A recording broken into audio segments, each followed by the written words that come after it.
বান্দা যখন ফিরে আসে ভাইয়া, কেউ যখন তওবা করে, ভুল বুঝতে পারে, আবার নতুন করে আল্লাহর কাছে ক্ষমা প্রার্থনা করে, কসম খোদা আল্লাহ তাআলা ভীষণ খুশি হয়।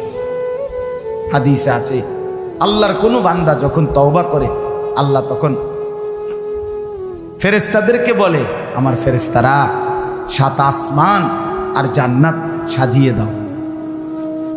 ফেরেশতারা জান্নাত সাজায়, আসমান সাজায়। ফেরেশতারা ডেকে বলে, রব্বুল আলামিন কি হলো যে কারণে আসমান সাজাইলেন, জান্নাত সাজাইলেন? রব্বুল আলামিন তখন বলে, আসলাহাল আবদু মাওলাহু, এক ভেগে যাওয়া গোলাম আজকে তার মনিবের সাথে সম্পর্ক ঠিক করে ফেলেছে। আল্লাহ আল্লাহ বলে, আমার এক গোলাম আমার থেকে ভাইগে গেছিল রে, অনেকদিন ওই আমারে সেজদা দেয় নাই, আজকে দিছি। অনেকদিন সে আমারে ডাকে নাই, আমি খুব কষ্ট পাচ্ছিলাম। আমার বান্দা আমার হাতে গড়া, আমার দেওয়া নাক, চোখ, কান, আমার দেওয়া জবান, আমার দেওয়া জিহ্বা, আমার গড়া বান্দা আমারে ভুলে আমার থেকে ছুটে গেছে। আজ আমার সেই ভেগে যাওয়া বান্দা আমার কাছে ফিরে আসছে। লাল্লাহু আশাদ্দু ফারাহান বিতাওবাতি আবদি, নবী সাল্লাল্লাহু আলাইহি সাল্লাম বলেন, আল্লাহ তাআলা ভীষণ খুশি হয় বান্দা যখন তওবা করে। এজন্য যুবক ফিরে আসো, নওজোয়ান ফিরে আসো, নিজের ক্ষতি করো।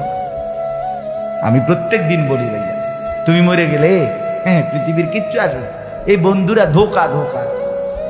একটা ফোলা ফাইন, তুমি মরলে খানা বন্ধ করতে হবে, কসম খোদা।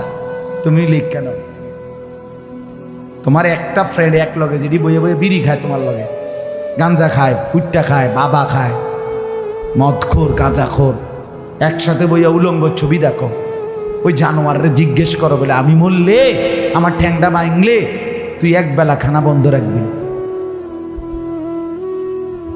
কথা বুঝেন নাই? ধোকা ধোকা, এগুলো ধোকা। ওরা কেউ থামবে না।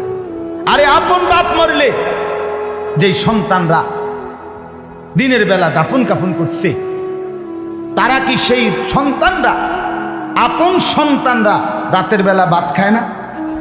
কথা বলেন না কেন?